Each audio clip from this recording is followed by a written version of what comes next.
بسم الله الرحمن الرحيم. الحمد لله كفى والصلاة والسلام على من اصطفى. أما بعد، أعوذ بالله من الشيطان الرجيم. بسم الله الرحمن الرحيم. لا تبذر تبذيرا. صدق الله العظيم.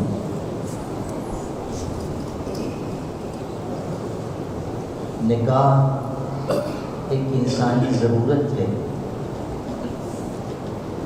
اللہ پاک کی ہدایت ہے اور حضور اکرم سرکار دو عالم صلی اللہ علیہ وسلم کی عظیم سنت ہے۔ نکاح کے ذریعے ایک انسان اپنے ایمان کی تکمیل کرتا ہے، اپنے دین کو محفوظ بناتا ہے، انفرادی زندگی سے اجتماعی زندگی میں قدم رکھتا ہے۔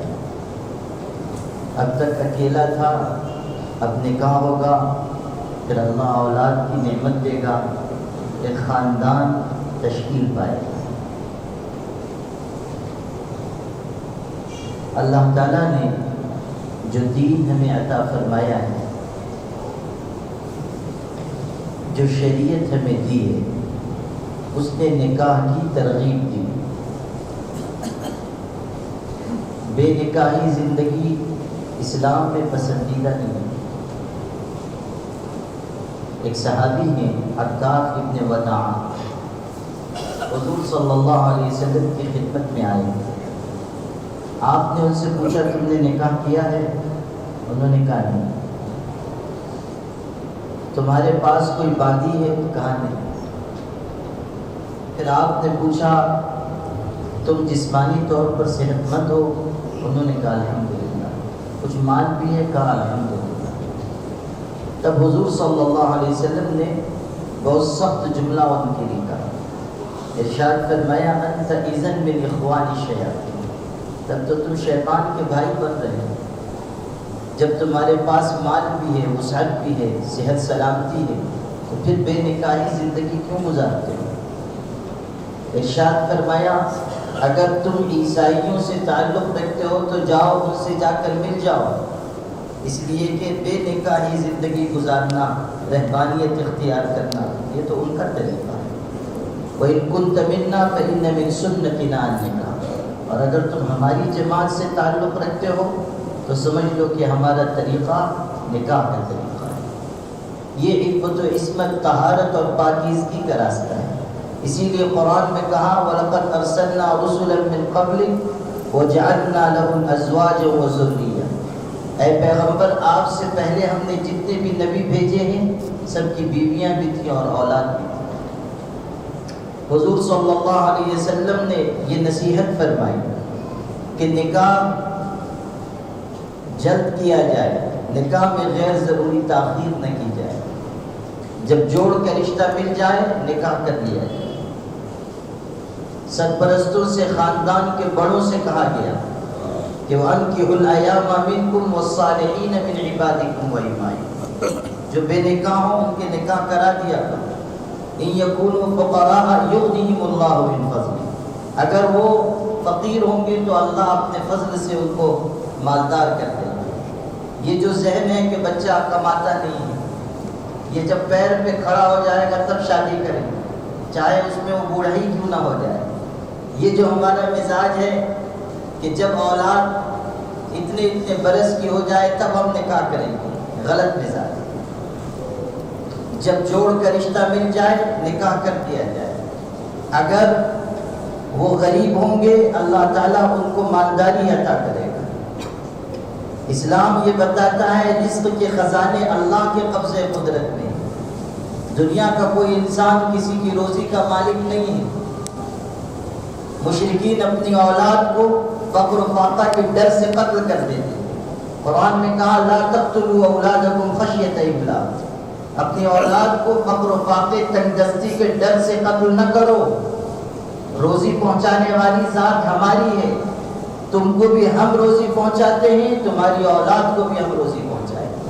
وَمَا مِن دَابَّةٍ فِي الْأَرْضِ إِلَّا عَلَى اللَّهِ رِزْقُهَا، کوئی چوپایا روئے زمین پر ایسا نہیں ہے جس کی روزی اللہ کے ذمہ نہ ہو۔ روزی کے خزانے اللہ کے پاس ہیں، روزی دینے والی ذات اللہ کی ہے۔ انسان کسی کو روزی نہیں دے سکتا، کسی کی روزی روک بھی نہیں سکتا۔ یہ کہتے ہیں نا لوگ کہ فلاں نے ہمارے کاروبار پہ بندش کر دی، یہ نامعقول بات ہے۔ خدا تعالیٰ کی مرضی کے بغیر کوئی کسی کی روزی کو روک نہیں سکتا۔ ہاں اللہ کی اگر مرضی ہے تو پھر دنیا کے انسانوں کی تدبیر اثر انداز ہوگی۔ دینے والی ذات اللہ کی ہے، لینے والی ذات بھی اللہ کی ہے، تو روزی کے خزانے اللہ کے دست قدرت میں۔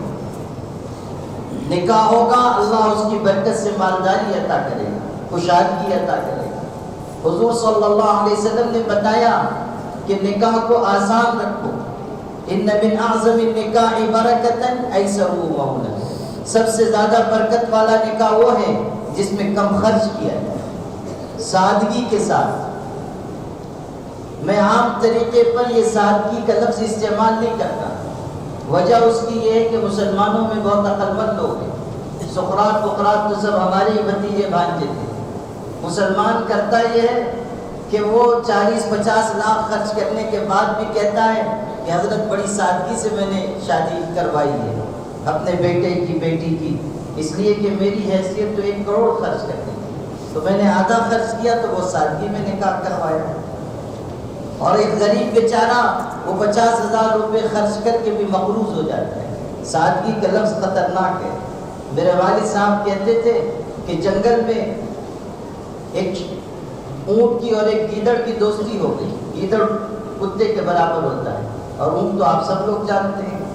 دونوں ساتھ ساتھ نکلا کرتے تھے، ٹہلتے تھے۔ ایک دن نکلے تو ندی بیچ میں آئی، گیدڑ نے کہا ادھر چل کر ذرا سیر کریں گے، اونٹ نے کہا ٹھہر جاؤ، میں اتر کر دیکھتا ہوں، پانی کم ہوگا تو آ جانا۔ اونٹ ندی کے بیچوں بیچ میں گیا، اس کے گھٹنوں تک پانی تھا، تو اس نے وہیں سے پکار کر کہا کہ گیدڑ بھائی آ جاؤ، بس گھٹنے ہی تک پانی ہے۔ گیدڑ نے کہا آپ کے گھٹنے تک ہے، اتنے پانی میں تو میری 7 پشتیں ٹوٹ جائیں گی۔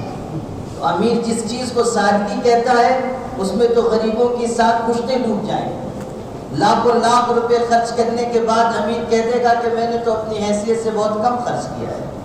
تو سادگی نہیں، کم خرچ کے ساتھ نکاح کیجیے۔ جتنا خرچ کم ہوگا اللہ تعالیٰ اتنی برکتیں بڑھاتا چلا جائے گا۔ نکاح سنت ہے تو اسے سنت کے مطابق انجام دیا جائے۔ شریعت کا حکم ہے، یہ کوئی دنیاوی رسم نہیں ہے کہ جس کو آپ اپنے من کی چاہت کے مطابق انجام دیں گے۔ نکاح کے ہر مرحلے میں سنت و شریعت کا اتباع ضروری ہے۔ حیدرآباد میں ایک بزرگ تھے شاہ مسکین رحمۃ اللہ علیہ، وہ بہت بڑے اللہ والے تھے۔ ایک مرتبہ ان کی خدمت میں ایک بوڑھی عورت آئی، اس نے کہا کہ حضرت میں آپ سے مرید ہونا چاہتی ہوں اور آپ کے ہاتھ میں ہاتھ ڈال کر مرید ہوں گی۔ حضرت نے فرمایا کہ نہیں، یہ شریعت میں جائز نہیں ہے، چونکہ وہ اصلی پیر تھے اس لیے یہ کہا۔ اگر نقلی ہوتے جو آج کل کے جھولا چھاپ پی رہے ہیں تو وہ تو کہتے کہ آ جاؤ آ جاؤ۔ ان کے ہاں تو مصافحہ معانقہ سب جائز ہے، اور ان کے پاس دلیل بھی ہے کہ اگر ہم اپنی مریدیوں کو پہچانیں گے نہیں دنیا میں تو آخرت میں کیسے ان کو جنت میں لے جائیں گے۔ سبحان اللہ۔ دیکھیے یہ سب ان کے ہاں تو بس پیری مریدی نام اس کا ہے کہ نظر و نیاز لیجئے اور پیر صاحب کی خدمت کی جائے اور باقی جنت انشاءاللہ ملی جائے۔ تو ایک صاحب ہمارے ہاں پہلے آتے تھے، ٹوپیاں ان کی فروخت ہوتی تھی کہ جو ٹوپی خرید لے گا اور پہن لے گا وہ سیدھا جنت میں جائے گا، کوئی روکنے والا بھی نہیں۔ وہ بیچارے اصلی متبع سنت و شریعت شخص تھے، انہوں نے کہا یہ جائز نہیں۔ تو اس خاتون نے، وہ پڑھی لکھی رہی ہوگی سمجھدار، اس نے کہا کہ حضرت میری عمر بہت ہو گئی، بوڑھی ہوں، اور آپ بھی 70-75 سال سے آگے بڑھ چکے ہیں، بہت بوڑھے ہیں، فتنے کا کوئی اندیشہ نہیں ہے، مجھ کو اجازت دیجیے کہ آپ کے ہاتھ میں ہاتھ رکھ کر مرید ہوں، برکت حاصل کروں۔ تو اس شخص نے کتنا خوبصورت جواب دیا، سونے کے پانی سے لکھے جانے کے لائق جواب دیا۔ فرمایا یہ سچ ہے کہ تو بھی بوڑھی ہے اور میں بھی بوڑھا ہوں، مگر یاد رکھ اللہ کی شریعت کل بھی جوان تھی اور آج بھی جوان ہے۔ خدا کی شریعت کی ہدایت پر عمل ہوگا، سنت کے مطابق نکاح ہوگا، سنت کے مطابق تقریبات انجام دی جائیں گی، سنت کے مطابق انسان اپنی زندگی کے شب و روز گزارے گا، یہ اللہ کی طرف سے فریضہ ہے۔ وَمَن لَّمْ يَحْكُم بِمَا أَنزَلَ اللَّهُ فَأُولَٰئِكَ هُمُ الْفَاسِقُونَ۔ کہہ دیا گیا کہ جو اللہ کی اتاری ہوئی شریعت، اس کے اتارے ہوئے کلام کو چھوڑ کر کسی اور راہ پر جائے گا، کسی اور نظام کے مطابق فیصلہ کرے گا، ایسا شخص ظالم ہے، کافر ہے، فاسق ہے۔ ہمارے لیے تو سرمہ بصیرت، ہمارا محور فکر و نظر بس اللہ کی شریعت ہے، اسی کے مطابق جینا ہے، اسی کے مطابق مرنا ہے۔ لا تموتن الا وانتم مسلمون، تمہیں موت نہ آئے مگر اس حالت میں کہ تم مسلمان ہو۔ آپ دیکھیے کہ ہم نے نکاح کے سلسلے میں کیسی رسومات اختیار کر، کیسی غیر اسلامی چیزیں اپنا لی۔ جہیز کا اسلام میں کیا تصور تھا، ہم نے اس کو شادی بیاہ کا ایک لازمی جز بنا دیا۔ نتیجہ یہ نکل رہا ہے کہ مسلمان لڑکیاں خودکشی کر کے دنیا سے جا رہی ہیں۔ کتنے جنازے صرف جہیز کی پوری رسم کی وجہ سے اٹھ گئے۔ کتنی مرتبہ ایسا ہوا کہ ادھر بیٹی کی ڈولی رخصت ہو رہی ہے، ادھر باپ کا ڈولا بھی رخصت ہو رہا ہے کہ اس کا جنازہ اٹھایا جا رہا ہے۔ ایک غریب انسان کہاں سے اپنی بیٹی کو بھاری بھرکم جہیز دینے کا انتظام کرے گا؟ جس کے یہاں کئی بیٹیاں ہو جائیں اس کی رات کی نیندیں حرام ہو جاتی ہیں کہ کہاں سے وہ اپنی بچی کے لیے، اپنی بچیوں کے لیے انتظام کرے گا۔ اپنی گودوں کھلائی ہوئی، اپنی جگر کے ٹکڑے، اپنی نور نظر کو وہ کسی کے حوالے کر رہا ہے، اس کے بعد اب اس سے اور کسی چیز کا مطالبہ کرنا، یہ تو انسانیت اور شرافت کے خلاف ہے۔ وہ اپنی سب سے قیمتی مایا کسی کے سپرد کر رہا ہے، اپنی گودوں کھلائی ہوئی اولاد کو بھیج رہا ہے، اس سے بڑھ کر اور وہ کیا قربانی دے سکتا ہے؟ آپ غور کیجئے کہ ماں باپ اپنی بیٹی کو کس دل سے اپنے گھر سے رخصت کرتے ہیں۔ جو ماں باپ ہیں ان کے دل سے پوچھئے، جن کی بیٹیاں ہیں ان سے پوچھئے، جنہوں نے اپنی بیٹیوں کو اپنے گھر سے رخصت کیا ہے آنسوؤں کے سائے میں، ان سے پوچھئے کہ بیٹی کو گھر سے رخصت کرنا کتنا مشکل کام ہے۔ باپ کتنے ہی اپنے آنسوؤں پہ قابو رکھنے کی کوشش کرے، بیٹی کو رخصت کر کے وہ تکیے میں منہ چھپا کر روتا ہے۔ ماں یہ سوچ سوچ کر روتی ہے کہ وہ بیٹی جو ابھی اس عمر کو پہنچی تھی کہ دوپٹہ نہیں سنبھال سکتی تھی، اس عمر سے وہ کہتی تھی کہ امی اب میں بڑی ہو گئی ہوں، آپ کو کام کرنے کی ضرورت نہیں ہے، میں ہاتھ بٹاؤں۔ وہ بیٹی جس نے رات کی آدھی رات تک اپنے باپ کا انتظار کیا ہو کہ ماں چاہے تھک کر سو گئی ہو، بھائی چاہے سو گئے ہو، لیکن میں تو جاگتی رہوں کہ والد آئیں گے تو ان کو گرم روٹی دے دوں گی، ان کو کھانا گرم کر کے دے دوں گی، دن بھر کے تھکے ہوئے وہ آئیں گے۔ ماں باپ یاد کر کے روتے ہیں کہ وہ کیسی ہماری لخت جگر نور نظر تھی جس کو ہم رخصت کر رہے ہیں۔ اس کے بعد اس جہیز کی لعنت بھی مسلط کر دی گئی کہ اتنا سامان نہیں دو گے تو شادی نہیں ہوگی۔ مہاراشٹر کے ایک شہر میں گیا، وہاں لوگوں نے بتایا کہ ابھی کچھ دن پہلے یہاں 2 مسلمان جوان لڑکیاں ایک ہوٹل میں 2 غیر مسلم لڑکوں کے ساتھ بدکاری کرتی ہوئی پکڑی گئی۔ اب جو سنے گا اس پر استغفر اللہ پڑھے گا، لیکن اس کے اندر کی بات آپ سن لیجیے۔ جب تحقیق کی گئی تو یہ پتہ چلا کہ یہ جو 2 بہنیں ہیں غیر شادی شدہ، ان کی چچا زاد بہن ہے، اس کی نسبت فلاں جگہ طے ہے، اور باپ مفلوج ہے، بستر پر ہے، گھر میں کمانے والا کوئی ہے نہیں، شادی طے ہو چکی اور اس کی شادی کے بعد ان دونوں کے نکاح ہونے والے تھے، لیکن سسرال والوں نے مطالبہ کر دیا کہ جب تک مہاراجہ پلنگ جہیز میں نہیں دیا جائے گا شادی نہیں ہوگی۔ اب مہاراجہ پلنگ 75,000 کا، 80,000 کا، 1,00,000 روپے کا ہوتا ہے، کوئی انتظام نہیں، ان کے آگے ہاتھ پھیلایا گیا، کسی نے مدد نہیں کی۔ نتیجہ یہ نکلا کہ ان دونوں بہنوں نے یہ طے کیا کہ ایک ہی راستہ ہے کہ ہم اپنا جسم بیچیں، پیسے اکٹھا کریں اور مہاراجہ پلنگ دے کر اپنی بہن کو گھر سے رخصت کر دیں، یہ جائے گی تب ہمارے نکاح کے لیے راستہ ہموار ہو سکے گا۔ آپ غور کیجیے یہ کیسی دردناک صورتحال ہے۔ میرے والد صاحب رحمۃ اللہ علیہ نے آج سے 35-40 سال پہلے یہ واقعہ سنایا تھا کہ مولانا عثمان پاک خلیل جو الجمیہ کے ایڈیٹر تھے، کہتے ہیں کہ ایک دن میں جا رہا تھا، راستے سے ہمارے جاننے والے ایک شخص ملے، ان کے ساتھ چند برقع پوش عورتیں بھی تھیں۔ سلام کلام ہوا، میں نے پوچھا خیریت کدھر جا رہے ہیں، تو ان کی آنکھوں میں آنسو آ گئے۔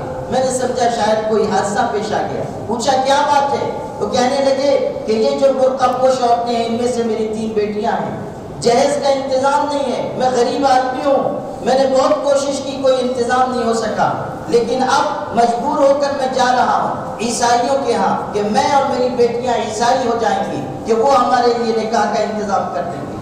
ان کے ہاں ہمارے لیے سہولت اور امداد ہے. آپ دیکھیے کہ دوسری قومیں محنت کر رہی ہیں, ہماری بچیوں کو اچک رہی ہیں. ہمارے نظام نکاح میں تو دوسروں کے لیے سہولت کا اور دوسروں کے لیے کشش کا انتظام تھا کہ وہ یہ دیکھیں کہ مسلمانوں کے یہاں تو کسی لڑکی پر, لڑکی والوں پر کوئی بوجھ نہیں ہوتا, تو ہم اسلام کی طرف راغب ہوں. لیکن افسوس کہ مسلمانوں نے بھی نکاح کے نظام کو کتنا مشکل بنایا. جہیز کا لین دین عام ہو گیا, مطالبات کیے جا رہے ہیں, لوگوں کو شرم بھی نہیں آتی, وہ منہ کھول کر کہتے ہیں کہ اتنی چیزیں ہم کو جب تک جہیز میں نہیں ملیں گی نکاح نہیں ہوگا. افسوس ہے اسلام نے ذمہ داری مرد پر رکھی تھی کہ مرد کمائے گا, مرد اپنی بیوی کو کھلائے گا, نکاح کے اخراجات مرد کے ذمہ ہیں. الرجال قوامون علی النساء بما فضل اللہ بعضهم علی بعض وبما انفقوا من اموالهم. قرآن کہہ رہا ہے کہ تم کو جو برتری دی گئی ہے وہ اس وجہ سے کہ تم مال خرچ کرتے ہو, چونکہ اخراجات کی ذمہ داری مرد پر ہے اور اللہ نے اس کو برتری عطا بھی فرمائی ہے, اس لیے ان کو عورتوں پر برتر رکھا گیا ہے, عورتوں پر ان کا حکم چلے گا. اب اگر مرد کی یہ حالت ہے کہ وہ منہ مانگا جہیز دے رہا ہے, وہ اخراجات کے سلسلے میں اپنی بیوی پر انحصار کیے ہوئے ہے, وہ بیوی پر تشدد کرتا ہے کہ اپنے میکے سے یہ لے کر آؤ, نکاح کے بعد بھی اس کے لالچ کی حد نہیں آئی ہے, اس کا لالچ ختم نہیں ہوا ہے, تو آپ غور کر لیجئے کہ یہ مرد ہے یا مرد کے روپ میں یہ زنانہ پن کا شکار ہے. اسلام نے تو یہ سکھایا تھا کہ مرد اپنے قوت بازو سے خود بھی کمائے, کھائے اور اپنی بیوی اور اولاد کو بھی کھلائے. نظام اسلامی شریعت میں یہ رکھا گیا ہے. لیکن افسوس کہ جہیز کو ہم نے سینے سے لگا لیا, غیر اسلامک چیز کی اس کو ہم نے اپنے معاشرے میں پروان چڑھایا.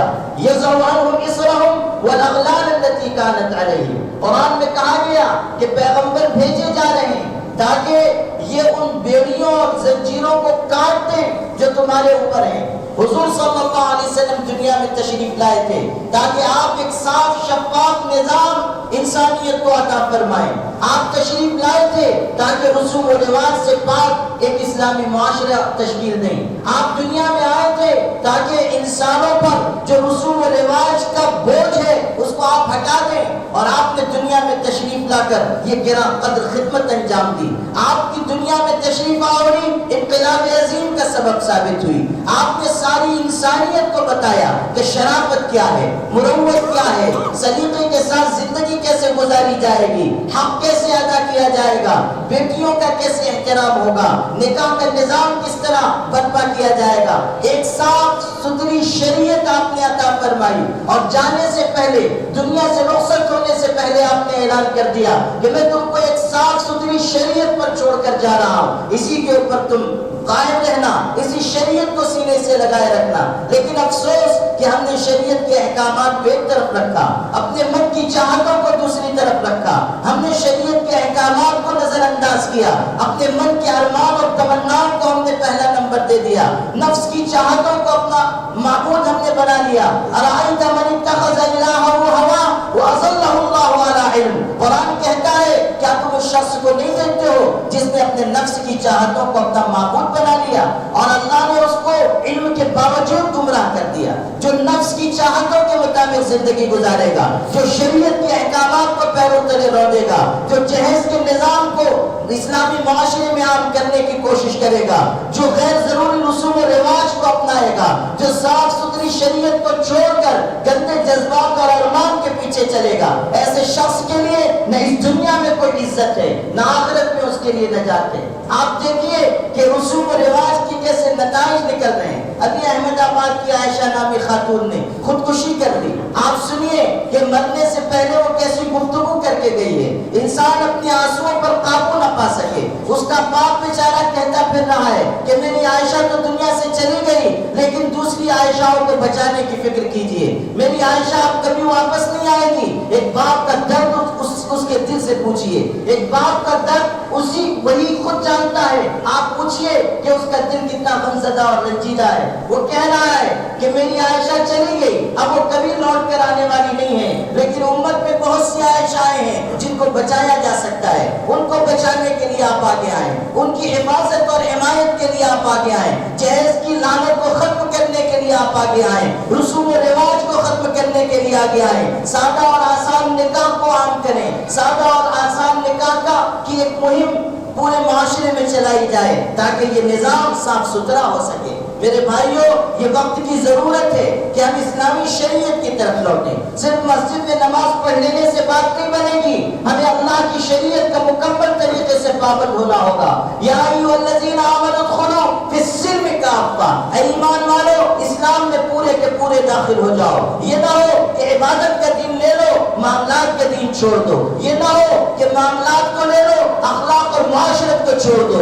اسلام کے 5 شعبے ہیں، عقائد، عبادات، معاملات، اخلاق اور معاشرت۔ ان 5 شعبوں میں ہمیں پورا مسلمان بننا پڑے گا، ان 5 شعبوں کے احکامات پر عمل کرنا پڑے گا۔ جب ہدایات شریعت پر عمل ہوگا، جب سنتوں کو سینے سے لگایا جائے گا، تب اسلامی معاشرے میں بہار آئے گی۔ ورنہ اسی طرح ان رسومات کی وجہ سے ہمارا معاشرہ داغدار ہوتا رہے گا، دوسروں کو اسلام پر انگلی اٹھانے کا موقع ملے گا۔ آپ دیکھ لیجئے اسی واقعے کو بنیاد بنا کر غیر مسلم کیا کہہ رہے ہیں، نیوز اینکر کیا کہہ رہے ہیں، ٹی وی پر کیا دکھایا جا رہا ہے، مختلف خبروں کے ذریعے کس طرح اسلام کے نظام پر سواریہ نشان قائم کیا جا رہا ہے۔ ہمیں شرم آنی چاہیے۔ ہمیں ڈوب مرنے کا، ہمارے لیے ڈوب مرنے کا مقام ہے کہ ہماری وجہ سے اللہ کا دین بدنام ہو رہا ہے، ہماری وجہ سے خدا کی شریعت پر انگلی اٹھائی جا رہی ہے، ہماری وجہ سے محمد رسول اللہ صلی اللہ علیہ وسلم کی عزت الناموس پر انگلی اٹھائی جا رہی ہے۔ کیا اب بھی وقت نہیں آیا